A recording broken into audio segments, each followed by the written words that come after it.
ഈ വീഡിയോയിലൂടെ നാം സംസാരിക്കാൻ പോകുന്ന വിഷയം ശാസ്ത്രലോകത്തെയും സമൂഹത്തെയും ഒരുപോലെ ഉലയ്ക്കുന്ന ഒരു ചോദ്യമാണ്. AI മനുഷ്യർക്ക് ഭീഷണിയാണോ? നമ്മൾ ഉപയോഗിക്കുന്ന മൊബൈൽ ഫോണിൽ നിന്ന് സോഷ്യൽ മീഡിയ ഫീഡുകളിൽ കാണുന്ന കണ്ടന്റുകൾ വരെ ബാങ്കിംഗ്, ആരോഗ്യരംഗം, വിദ്യാഭ്യാസം, യുദ്ധം എല്ലായിടത്തും ഇന്ന് AI സാന്നിധ്യമുണ്ട്. പക്ഷേ ഇതെല്ലാം സൗകര്യമാണോ? അതോ ഒരിക്കൽ മനുഷ്യൻ തന്നെ സൃഷ്ടിച്ച സാങ്കേതിക വിദ്യ മനുഷ്യനെ നിയന്ത്രിക്കുന്ന അവസ്ഥയിലേക്കോ നാം നീങ്ങുന്നത്?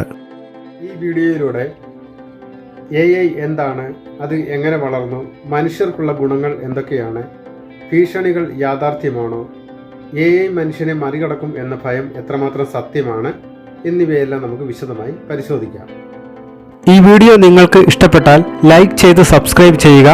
സബ്സ്ക്രൈബ് ബട്ടൺ അടുത്തുള്ള ബെല്ലൈക്കൺ അമർത്തി നോട്ടിഫിക്കേഷൻ ആക്ടിവേറ്റ് ചെയ്തു വെച്ചാൽ ഈ ചാനലിൽ അപ്ലോഡ് ചെയ്ത വീഡിയോകൾ തത്സമയം നിങ്ങൾക്ക് നോട്ടിഫിക്കേഷനായി ലഭിക്കുന്നതായിരിക്കും. വീഡിയോ ഇഷ്ടപ്പെട്ടാൽ ഷെയർ ചെയ്യുവാനും ഹൈപ്പ് ചെയ്യുവാനും മറക്കരുത്. ഇനി നമുക്ക് വീഡിയോയിലേക്ക് പോകാം. ആർട്ടിഫിഷ്യൽ ഇന്റലിജൻസ് AI അഥവാ കൃത്രിമ ബുദ്ധി എന്നത് മനുഷ്യൻ ചിന്തിക്കുന്നത് പോലെ പൂർണ്ണമായി ചിന്തിക്കുന്ന ബോധമുള്ള സിസ്റ്റങ്ങൾ എന്നതല്ല, മറിച്ച് ഡാറ്റയും അൽഗോരിതങ്ങളും ഉപയോഗിച്ച് മനുഷ്യബുദ്ധിയുടെ ചില കഴിവുകൾ അനുകരിക്കുന്ന കമ്പ്യൂട്ടർ സിസ്റ്റങ്ങൾ എന്നതാണ് ശരിയായ നിർവചനം. AI സംവിധാനങ്ങൾ മനുഷ്യനെ പോലെ ബോധമോ വികാരങ്ങളോ ഉള്ളവയല്ല, മറിച്ച് അവയ്ക്ക് നൽകിയിരിക്കുന്ന ഡാറ്റയിൽ നിന്ന് പഠിച്ച് മാതൃകകൾ തിരിച്ചറിഞ്ഞ് നിശ്ചിത പരിധിക്കുള്ളിൽ തീരുമാനങ്ങൾ എടുക്കുകയാണ് ചെയ്യുന്നത്. ഉദാഹരണമായി ഗൂഗിൾ സെർച്ച് ഉപയോക്താവിന്റെ തിരച്ചിൽ ചരിത്രവും ജനപ്രിയതയും അടിസ്ഥാനമാക്കി ഫലങ്ങൾ ക്രമീകരിക്കുന്നു.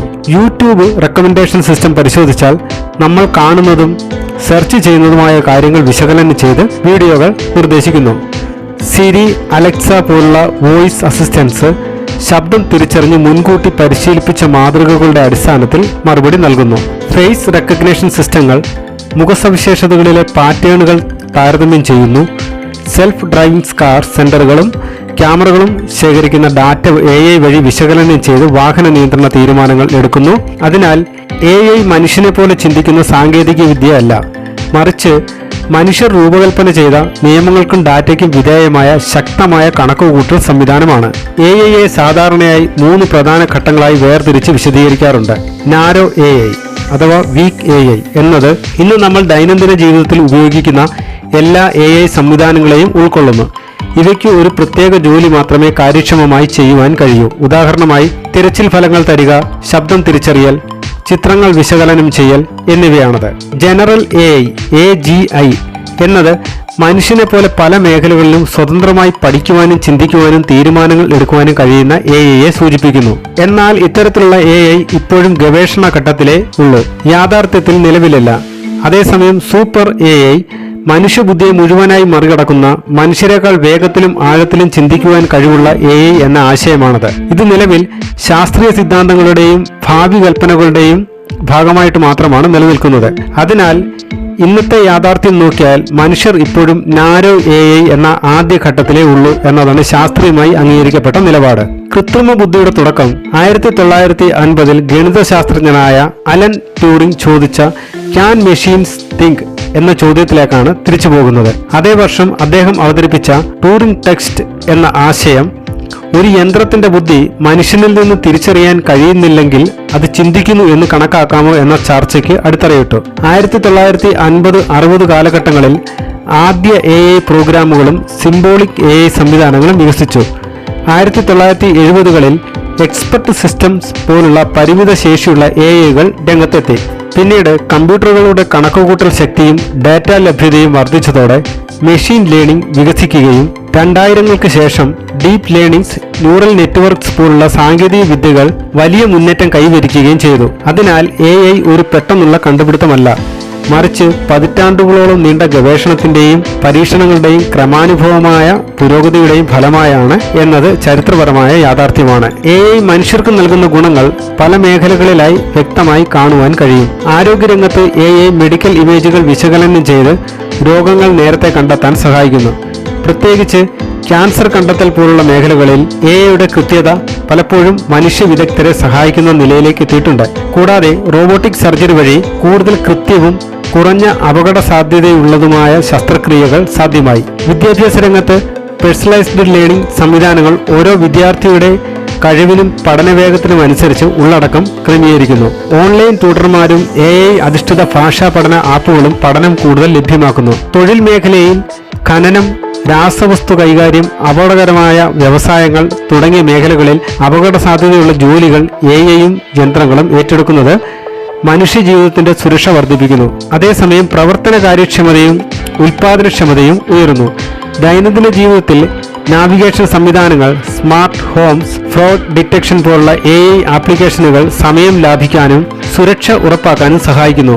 അതിനാൽ AI ഇല്ലായിരുന്നെങ്കിൽ ഇന്ന് നമ്മൾ അനുഭവിക്കുന്ന പല സൗകര്യങ്ങളും കാര്യക്ഷമതകളും സാധ്യമാകുമായിരുന്നില്ല എന്നത് യാഥാർത്ഥ്യമാണ്.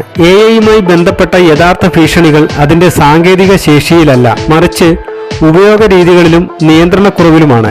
ഓട്ടോമേഷൻ വ്യാപകമായതോടെ ചില തൊഴിൽ മേഖലകൾ, പ്രത്യേകിച്ച് ലോ സ്കിൽ ആവർത്തന സ്വഭാവമുള്ള ജോലികൾ ഇല്ലാതാക്കുന്ന പ്രവണത വ്യക്തമാണ്. സ്വകാര്യതയുടെ കാര്യത്തിൽ സർവൈലൻസ് സംവിധാനങ്ങളും വലിയ തോതിലുള്ള ഡാറ്റ ശേഖരണവും വ്യക്തിഗത വിവരങ്ങളുടെ ദുരുപയോഗത്തിന് വഴിയൊരുക്കിയേക്കാം. അതുപോലെ AI സിസ്റ്റങ്ങൾ പരിശീലിപ്പിക്കുന്ന ഡാറ്റയിൽ പക്ഷപാതം ഉണ്ടെങ്കിൽ ബയസ്ഡ് AI ഉണ്ടാവുകയും ഫേഷ്യൽ റെക്കഗ്നിഷൻ പോലുള്ള സാങ്കേതിക വിദ്യകളിൽ തെറ്റായ തിരിച്ചറിവുകൾ നിരപരാധികളായ ആളുകൾക്ക് ദോഷം ചെയ്യുകയും ചെയ്യുന്ന സംഭവങ്ങൾ ഇതിനകം റിപ്പോർട്ട് ചെയ്തിട്ടുണ്ട്. കൂടാതെ ഡീപ് ഫേക്ക് സാങ്കേതിക വിദ്യയും ഫേക്ക് ന്യൂസും യാഥാർത്ഥ്യവും കള്ളവും തിരിച്ചറിയാൻ സാധാരണക്കാർക്ക് ബുദ്ധിമുട്ടുണ്ടാക്കുന്നു. ഇത് ജനാധിപത്യത്തെയും സാമൂഹിക വിശ്വാസത്തെയും ബാധിക്കാം. ഏറ്റവും ഗുരുതരമായ ആശങ്കയായി യുദ്ധരംഗത്ത് ഓട്ടോണമസ് വെപ്പൺസ് ഉപയോഗിക്കുന്നത് മനുഷ്യ നിയന്ത്രണം നഷ്ടപ്പെടുന്ന സാഹചര്യം സൃഷ്ടിക്കുമോ എന്ന ഭയം അന്താരാഷ്ട്ര തലത്തിൽ തന്നെ ശക്തമായ ചർച്ചയായി തുടരുന്നു. അതിനാൽ AIയുടെ ഭീഷണി സാങ്കേതിക വിദ്യയല്ല, അതിനെ നിയന്ത്രണമില്ലാതെ ഉത്തരവാദിത്തമില്ലാതെ ഉപയോഗിക്കുന്നതിനാലാണ് എന്നതാണ് നിജസ്ഥിതി. ഹോളിവുഡ് സിനിമകളിലൂടെ നമ്മൾക്ക് കാണുവാൻ സാധിക്കുന്നത് ഒരു ദിവസം റോബോട്ടുകൾ മനുഷ്യരെ ആക്രമിക്കും, AI ലോകം പിടിച്ചടക്കും എന്ന ഭീതിയാണ്. പക്ഷേ ഇന്നത്തെ യാഥാർത്ഥ്യം അതല്ല. ഇന്നുള്ള AIക്ക് സ്വന്തം ബോധമില്ല, വികാരങ്ങളില്ല, സ്വന്തമായി ലക്ഷ്യങ്ങൾ തീരുമാനിക്കാനുള്ള കഴിവുമില്ല. AI എന്ത് ചെയ്യണം, എങ്ങനെ ഉപയോഗിക്കണം, ഏത് പരിധിവരെ പോകണം എന്നതെല്ലാം നിശ്ചയിക്കുന്നത് മനുഷ്യർ തന്നെയാണ്. അതുകൊണ്ട് തന്നെ AI സ്വയം ദുഷ്ടമാകുന്നില്ല, പക്ഷെ മനുഷ്യരുടെ തെറ്റായ ഉപയോഗവും നിയന്ത്രണമില്ലാത്ത വിനിയോഗവുമാണ് യഥാർത്ഥ ഭീഷണി. AI മനുഷ്യനെ നിയന്ത്രിക്കുമോ എന്ന ചോദ്യത്തെക്കാൾ മനുഷ്യൻ AIയെ എങ്ങനെ നിയന്ത്രിക്കുന്നു എന്നതാണ് ഇന്നത്തെ ലോകം ചിന്തിക്കേണ്ട ഏറ്റവും വലിയ ചോദ്യം. എലോൺ മസ്ക് പല വേദികളിലും വ്യക്തമാക്കിയിട്ടുണ്ട്, AI ശരിയായ നിയന്ത്രണങ്ങൾ ഇല്ലെങ്കിൽ ഭാവിയിൽ മനുഷ്യർക്ക് അപകടകരമായേക്കാം എന്ന്. അതുകൊണ്ട് തന്നെ AI വികസനം സൂക്ഷ്മതയോടെയും നിയമപരമായ നിയന്ത്രണങ്ങളോടെയും നടത്തണമെന്ന നിലപാടാണ് അദ്ദേഹം സ്വീകരിച്ചത്. പ്രശസ്ത ശാസ്ത്രജ്ഞൻ സ്റ്റീഫൻ ഹോക്കിങ്ങും ഇതേ ആശങ്ക പങ്കുവച്ചിട്ടുണ്ട്. AIക്ക് നിയന്ത്രണങ്ങൾ ഇല്ലെങ്കിൽ ഇത് മനുഷ്യ സഭ്യതയ്ക്ക് തന്നെ ഭീഷണിയാകാനുള്ള സാധ്യതയുണ്ടെന്ന് അദ്ദേഹം മുന്നറിയിപ്പ് നൽകി. ഓപ്പൺ AIയുടെ CEO ആയ സാം ആൾട്ട്മാൻ പോലും AIയുടെ അതിവേഗ വളർച്ച കണക്കിലെടുത്ത് റെഗുലേഷൻ അനിവാര്യമാണെന്ന് പൊതുവേദികളിൽ തുറന്നു പറഞ്ഞിട്ടുണ്ട്. ഇവരുടെ വാക്കുകളിൽ നിന്നുള്ള യഥാർത്ഥ സാരം ഇതാണ്: AI തന്നെ പ്രശ്നമല്ല, പക്ഷേ നിയന്ത്രണമില്ലാത്തതും ആസൂത്രിതമായതും ഉത്തരവാദിത്തമില്ലാതെയും ഉപയോഗിക്കുന്ന AI ആണ് യഥാർത്ഥ ഭീഷണി. അതുകൊണ്ട് AIയെ ഭയപ്പെടേണ്ടത് അതിന്റെ സാന്നിധ്യത്തെക്കാൾ മനുഷ്യൻ അതിനെ എങ്ങനെയാണ് നിയന്ത്രിക്കുകയും ഉപയോഗിക്കുകയും ചെയ്യുന്നത് എന്നതിലേക്കാണ്. AI മനുഷ്യർക്ക് ഭീഷണിയാകാതിരിക്കാൻ ലോകം ഇന്ന് ചർച്ച ചെയ്യുന്നത് ചില വ്യക്തമായ പരിഹാരങ്ങളാണ്. ഒന്നാമതായി, AI റെഗുലേഷൻസ് അനിവാര്യമാണ്. യൂറോപ്യൻ യൂണിയന്റെ AI ആക്ട് പോലുള്ള നിയമങ്ങൾ AI വികസനത്തിനും ഉപയോഗത്തിനും വ്യക്തമായ അതിരുകൾ നിർണ്ണയിക്കണമെന്ന ആഗോള ധാരണയെ തന്നെ സൂചിപ്പിക്കുന്നു. രണ്ടാമതായി, എത്തിക്കൽ AI എന്ന ആശയം AI തീരുമാനങ്ങൾ എടുക്കുമ്പോൾ മനുഷ്യാവകാശങ്ങളും നീതിയും വിവേചനം ഒഴിവാക്കുന്ന സമീപനവും അടിസ്ഥാനമാകണം എന്നതാണ് ഇതിന്റെ സാരം. മൂന്നാമതായി, ട്രാൻസ്പെറൻസി. AI ഒരു തീരുമാനത്തിലെത്തിയത് എന്തുകൊണ്ടാണെന്ന് മനുഷ്യർക്ക് മനസ്സിലാകുന്ന വിധത്തിൽ വ്യക്തത ഉണ്ടായിരിക്കണം. അതുപോലെ തന്നെ പ്രധാനപ്പെട്ട തീരുമാനങ്ങളിൽ മനുഷ്യൻ ഡിസിഷൻ ലൂപ്പിൽ തുടരണം. AI ശുപാർശ നൽകാം, പക്ഷേ അന്തിമ തീരുമാനം മനുഷ്യൻ്റെതായിരിക്കണം. ഇതോടൊപ്പം AI ലിറ്ററസി വളർത്തണം. AI എന്താണ്, എന്ത് ചെയ്യാൻ കഴിയും, എന്ത് ചെയ്യാൻ കഴിയില്ല എന്ന ബോധം സമൂഹത്തിൽ പടരുമ്പോൾ ഭീതിക്ക് പകരം ഉത്തരവാദിത്വമുള്ള ഉപയോഗം വളരും. അതുകൊണ്ട് നിജസ്ഥിതി ഇതാണ്: AIയെ ഭയക്കണ്ട, പക്ഷേ അതിനെ നിയന്ത്രണങ്ങളോടെയും നീതിയോടെയും ഉത്തരവാദിത്വത്തോടെയും ഉപയോഗിക്കേണ്ടതാണ്. അവസാന ചോദ്യം വീണ്ടും ഉയരുന്നു: AI മനുഷ്യർക്ക് ഭീഷണിയാണോ? ഇന്നത്തെ യാഥാർത്ഥ്യങ്ങൾ പരിശോധിച്ചാൽ ഉത്തരം വ്യക്തമാണ്: AI സ്വയം ഭീഷണി അല്ല.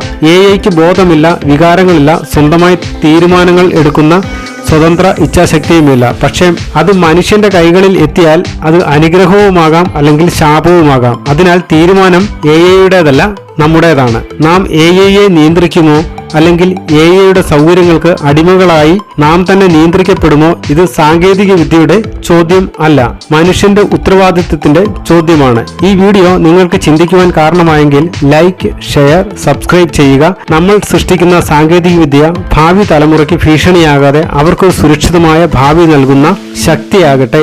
എന്നാൽ ഇനി മറ്റൊരു വീഡിയോയുമായി കണ്ടുമുട്ടാം.